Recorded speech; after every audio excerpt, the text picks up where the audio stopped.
Good day there viewers, my name is Cliff, I'm a gem cutter from Australia and welcome to my channel called Vintage Time.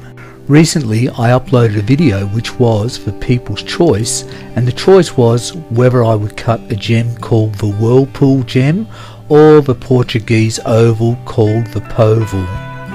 Overwhelmingly most people did choose the Whirlpool gem. However, there were quite a few people that wanted me to facet the Oval, and some people wanted me to facet both. So I thought, to be fair, I would actually facet the Oval in this video, but let's have a quick recap of the Whirlpool gem. So this is the Whirlpool gem, and in my opinion it was one of the better gemstones I've cut for a while. Amazing gem, and no wonder why they call it the Whirlpool, because it has what seems to be a vortex within the gem as it swirls around. So I've made a video on this gemstone, so for those people who haven't seen it, I recommend that you do watch this video. So here's an outline of the design of the Portuguese Oval or the Oval that I'll be faceting in this video. If you wish to do a search on this particular design, you should be able to find it if you just type out Portuguese Oval faceting designs, and it comes with two different designs, one for low refractive index and for high refractive index gems like what I'm about to facet today, which is topaz. So incidentally, for those people who've never watched any of my videos, what you've just seen me do is place the dopstick into the quill of my faceting machine with the preformed topaz already glued onto the dopstick. Normally I show a preforming before I do a video. Now I'm just about to put a diamond plated disc onto the base of my faceting machine, lock it in place, and notice that it's a reverse thread. In this video my narration will be a lot more laid back. I'll be adding a lot more of my own personal thoughts rather than all the technical details that I add to videos.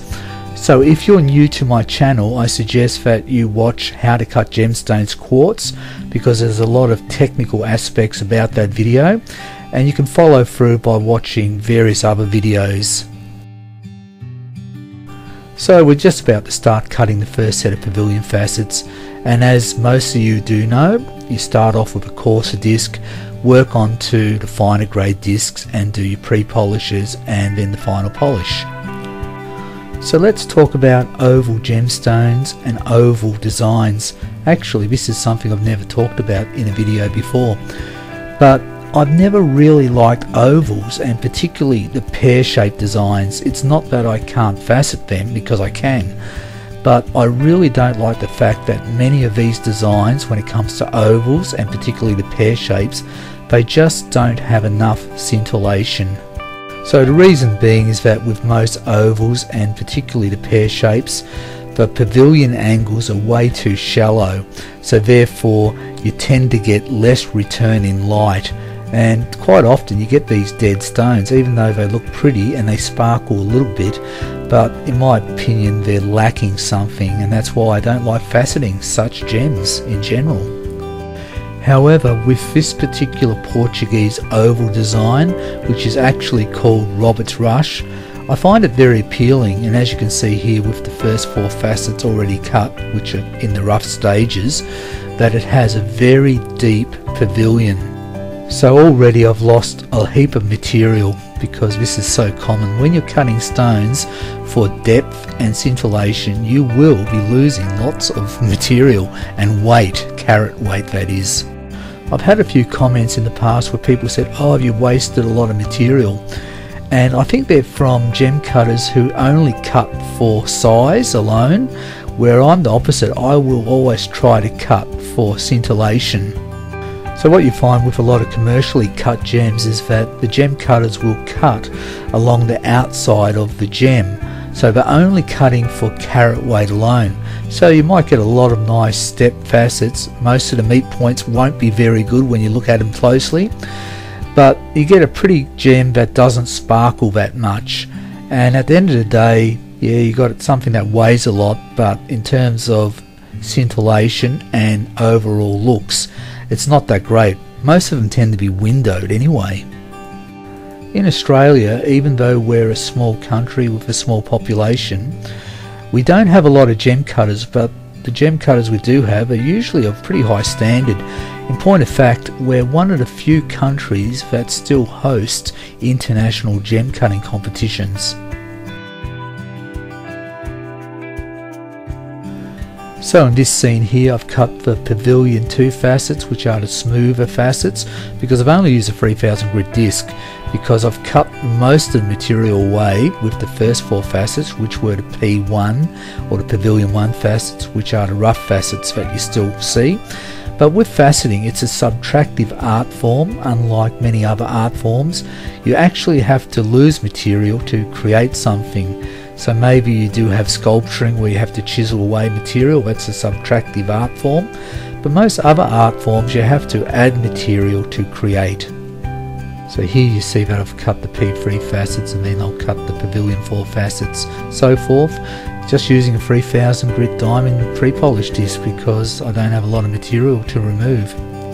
In the following scenes, I've cut the main Pavilion facets with a 3000 grit diamond disc, and then I'll follow through by cutting the girdle outline.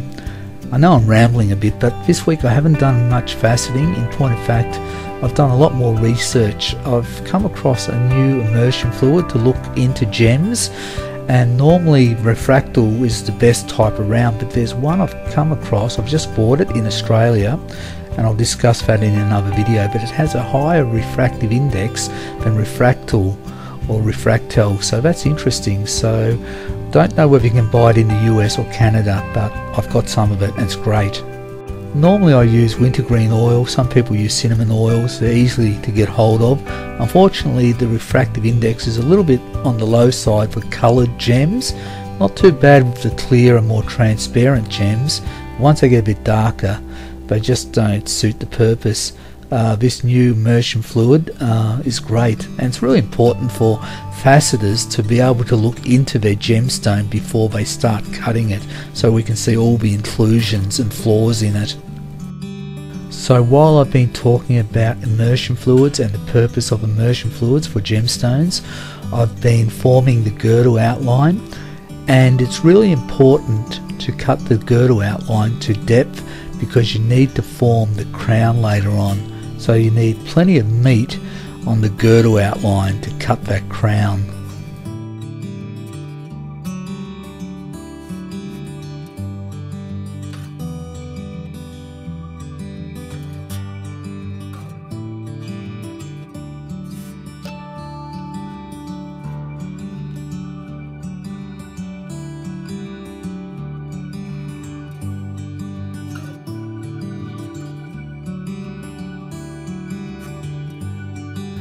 So the girdle facets are now complete, and the next step will be to polish those girdle facets. For my regular viewers that have come accustomed to seeing Jaws, my laughing poodle, well, Jaws is having a week off from YouTube duties. In point of fact, Jaws has gone to a training camp this week. So when Jaws is not muting or dealing with Tasmanian trolls, Jaws loves to have a bit of downtime mushing. Gee, we love to have so much fun on this channel, particularly when it comes to trolls and those who thumb down, because they always keep coming back, so we make them a regular part of the Vintage Time YouTube channel, and I know Jaws loves it too. Anyway, at the moment we're polishing the girdle, and this is a very important part of faceting. Always make sure you polish the girdle outline. It's always baffled me that so many faceters do decide to polish the girdle facets last, and in my opinion the best time to do the girdle facets is when you've completed the first set of Pavilion facets. Of course there may be times when you just simply cannot polish the girdle facets, you made a mistake or the material is way too soft to polish, but on the whole a polished girdle facet looks so much better.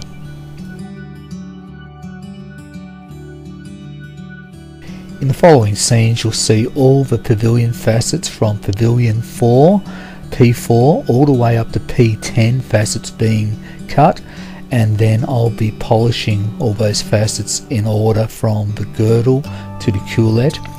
and of course I'm using a Perspex disc and using a diamond paste commercial grade. I'll come back with more narration when we start faceting the crown, so just sit back, relax and watch the rest of the pavilion being completed.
So we're back again with the narration and we are ready to facet the crown. And oh what joy faceting a crown can be. In point of fact, it can be one of the most difficult challenges when it comes to faceting. So for those of you who don't know, what you're seeing now is the secondary transfer phase, and what I've done, I've glued another dop via the transfer jig to the gem, and the original dop will be removed by heat. Sometimes little things can go wrong in the transfer stage. The biggest issue that most faceters find is misalignment of the dop sticks, and that's usually caused by the transfer jig. So we're about to start faceting the crown, and you get a bird's eye view from above. In many ways, faceting the crown is very similar to the pavilion. I'll be going through about 10 stages to get the crown complete, actually 11 because I need to facet the table. This particular design is more for an intermediate sort of faceter. It's not the most difficult, but there are lots of steps compared to a round brilliant. In comparison to a round brilliant, this is probably about 3 times more difficult. Really the most difficult aspect is not to overcut, because a lot of the facets are actually quite small. So this crown starts off with cutting 4 main facets and cutting down to depth to form the thickness of the girdle. I'm going to cut a thicker girdle in this case with this particular gem because I've decided that I'll have this particular stone set, probably in a pendant, maybe a ring. It'll make a good size ring too, to be a decent sized stone, because it's calibrated to 9mm by 6mm. In the following scenes you'll see that the crown facets that I'm cutting will be cut to depth to create a nice even girdle outline. I want to go back and talk about calibration again, particularly for those people who are new to faceting. For example, if you've cut a gemstone that's a 7mm stone and you've used your calipers to get the right size, try not to squeeze that gem into a 5mm or 6mm setting. It's like trying to squeeze a size 12 foot into a size 6 shoe. It's never going to work, and ultimately what you're going to end up doing is chipping your girdle and wrecking the setting. You'll bend the prongs till they actually snap. So just be careful that you use the right setting for the right size gem. I thought that I should mention that with this particular design, the Oval, you don't see a lot of footage of me grinding away at the facets. There's two reasons for this. When you're faceting an oval, you have to continually change the protractor angles all the time. So for example, you will have to cut 4 facets at the same protractor angle with 4 different index numbers. Then you'll have to cut the next set of 4 facets at a different protractor angle with another series of 4 index numbers, and this goes on and on and on. And then later on you have to do the same thing, of course, when you're polishing. So you're going to have hundreds of scenes to do this. And also, because the facets are so tiny, as you can see here, is that, I just don't want to overcut when I'm filming cutting these tiny facets. So this is the last step of cutting the crown, which is called the table. I use a 45-degree adapter, and then the next step, of course, is to polish these facets on the crown.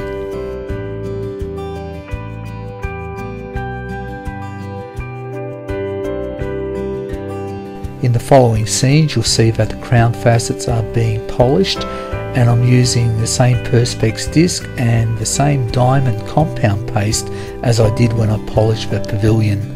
So when we get to this stage of the video where you see me polishing the crown facets tier by tier, that means we're getting closer to the end of this video.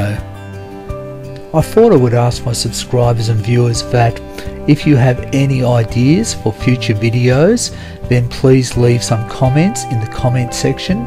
As you know, I like to make videos on certain themes that have gem cutting involved in them. So if you have a certain theme on your mind that you think, gee, that would work well with gem cutting, then let me hear your ideas.